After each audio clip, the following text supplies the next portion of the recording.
Hello everybody, my name is Veronika. I'm a children's book illustrator and surface pattern designer. You might know me from my Affinity online courses or maybe from this YouTube channel. It's been a while since I've been using Affinity Designer. I use the iPad version, and a while ago I released a video where I was comparing Procreate to Affinity Designer and why I made the switch.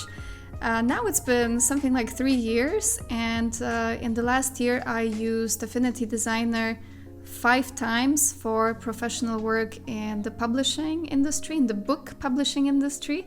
I illustrated 5 children's books with Affinity Designer for the iPad from A to Z, and I think it's time for a brand new video where I can explain my reasons for not using Procreate anymore and for switching from Procreate to Affinity Designer for professional illustration work. Now, before we dive in, I would also like to underline that Serif, the maker of Affinity, is not sponsoring this video, so whatever I'm telling you here comes from my personal experience, and I wasn't commissioned to make this video. I have a few illustrator friends who are very seriously considering to make the switch from either Procreate or Photoshop to Affinity Designer, and I thought I will also dedicate this video to them so that I can pop them a link and they can watch this video and listen to my reasons for using Affinity instead of Procreate. Now, I also come from Procreate. This is how I learned digital art. I think it was back in 2019. And I was initially so in love with Procreate that I even created courses about it.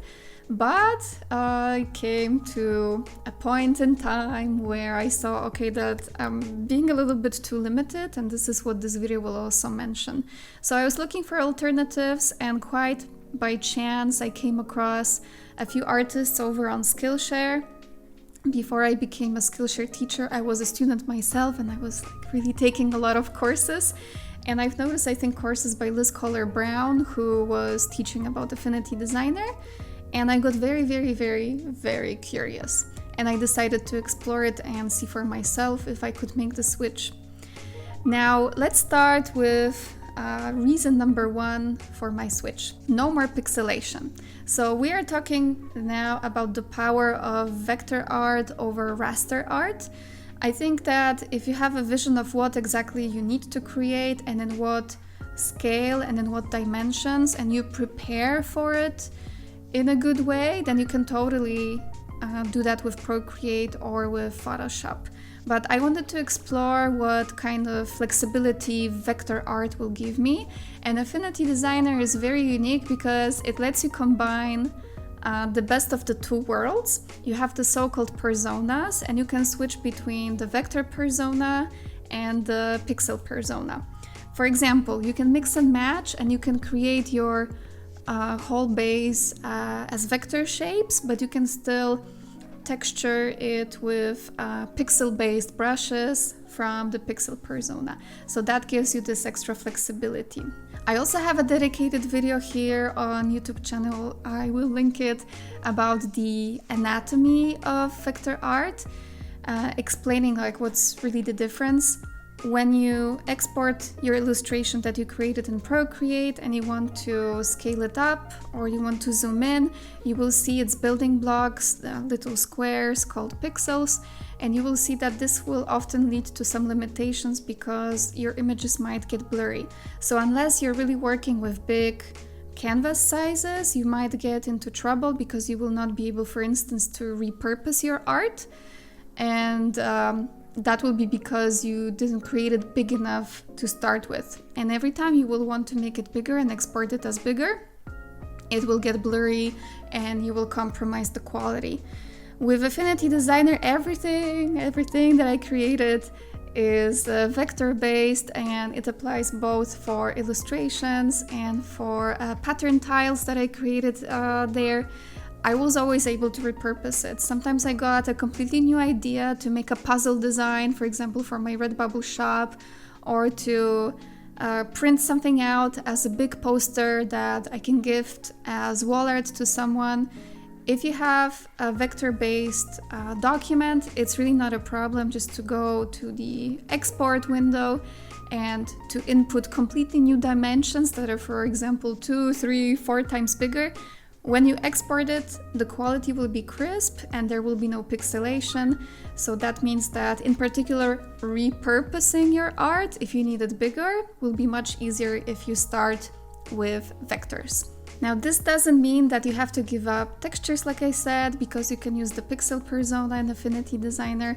And my favorite, you can use vector brushes, which are, like, some people say they're not real vector brushes because they have a raster texture clipped onto the vector path, but it's actually, like, when you understand how it works, it's even better.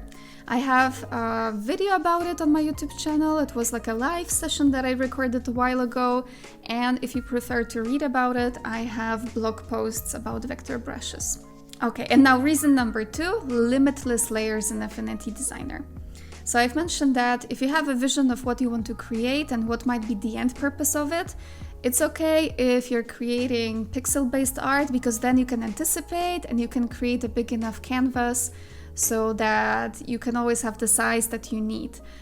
But especially in Procreate, I came across so many times the error that I'm running out of layers, and I've watched also some tutorials on how artists create, for example, one illustration across multiple documents. Like they have the background in one Procreate document, then some characters in and they put it together maybe in Photoshop. Like they still need some external other software, or they try to merge it within Procreate. In Affinity, you don't have to do that. You have limitless layers. You don't have to panic about your layers limit, and especially for complex book illustrations. For example, last year I was illustrating a search and find picture book for children with a lot of details and a lot of groups and layers. Affinity was a lifesaver for me. Next, reason number 3, better iPad gestures for a smoother workflow. I'm still using Procreate as my sketchbook, and I have like this muscle memory with my fingers, and I'm trying to do the 2-finger tap to merge all the layers at the same time, and it's not working, and I'm really missing the iPad gestures for Affinity Designer. I think they are very smart, and I'm really genuinely surprised why Procreate didn't take over all those gestures and kind of apply them to their own system. Like, a lot of gestures are the same, like the tapping to redo, to undo, and so on, pinching, zooming in and zooming out. But I personally love in Affinity Designer the 2-finger duplicate gesture, being able to select multiple layers at once. I like that there are handy 1-finger gestures, for example, to rotate your shapes by exactly 15 degrees increments. I use that a lot. And I also take advantage of using the so-called power duplicates to create complex shapes, complex vector shapes.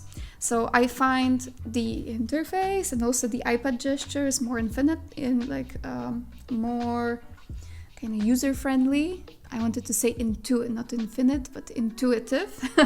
To me, they are more intuitive, and they definitely speed up the way I work. Sometimes client deadlines are very tough, or the budget is not high, so you want to compensate for the lower budget for a book project, for example, by being able to finish it faster. That's why the iPad gestures are a lifesaver as well. Reason number 4, faster workflows with time-saving tools. I think a lot of the reasons that I will be naming now will have to do with the efficiency and saving time. This sums up the rest of this video.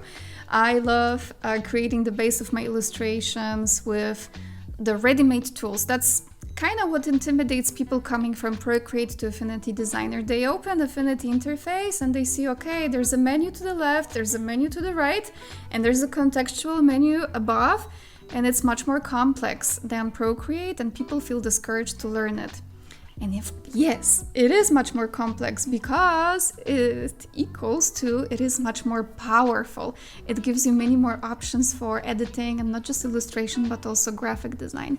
So I personally, for example, love to create the starter base of my illustrations with ready-made shapes. So I'm using a lot the rectangle tool to save time, to make simple circles, rectangles, squares, or quick flower shapes. I have a whole class, it's like a big master class about creating botanical assets, predominantly using the rectangle tool.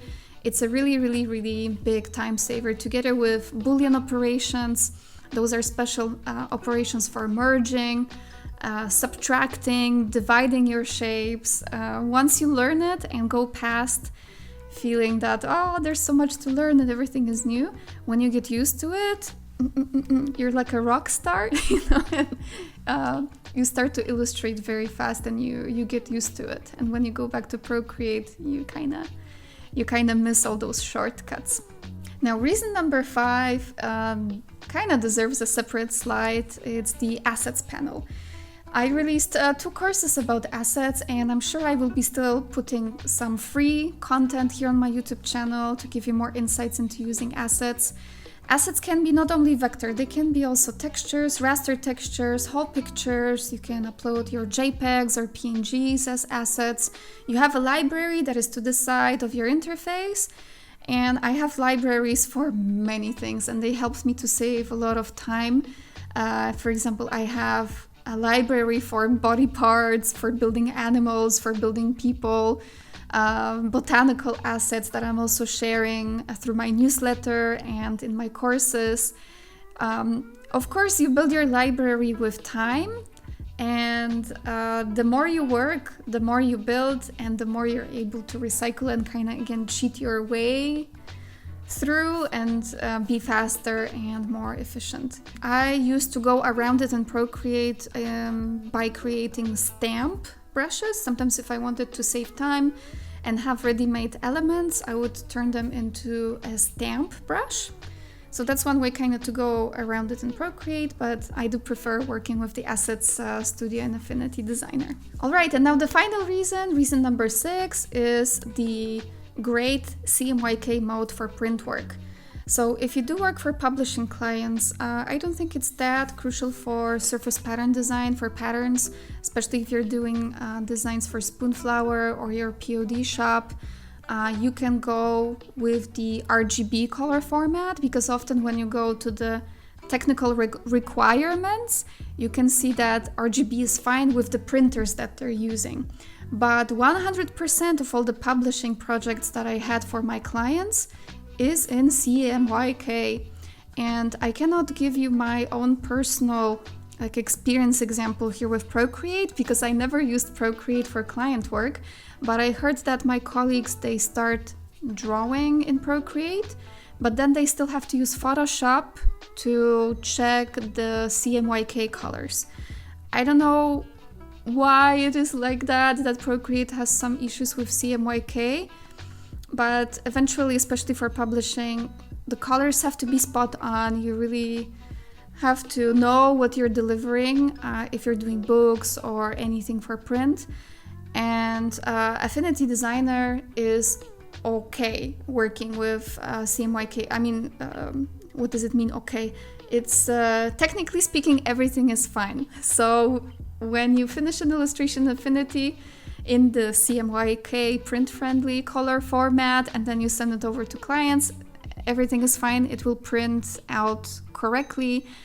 Those will be the colors that you chose and that you need. Whereas in Procreate, I heard there are some color conflicts, but maybe if someone has more experience with that, you can leave a comment and tell us how exactly it is with Procreate that there's some issues with the CMYK color format. All right, so final thoughts is that I am not imagining to return to Procreate anytime soon. I think I will keep using it for my digital sketchbook for sketching, because I really like their painterly pencil-like brushes, and when I open my interface, it's full of my sketches. So I have my final work in Affinity and I have mostly my sketches in Procreate. I think it's a good split. But for more flexibility, for saving time, for crisp, non-pixelated illustrations, for the flexibility that you can combine vector with raster in just one software, unlimited layers, time-saving tools, and better gestures as well, I think I will be sticking with Affinity Designer. Okay, so these were my reasons for sticking with Affinity Designer for my professional illustration work. If there's something that you find controversial or you do not agree with, or maybe something inspired you or kind of got you even more curious about this software, make sure to leave a comment below. And if you found it helpful, please like this video and make sure to subscribe, because I will be releasing more advice videos like this in the future as well. So thank you so much guys for watching, and I'll see you in the next video or in the next tutorial, because I have something planned very soon. Bye bye!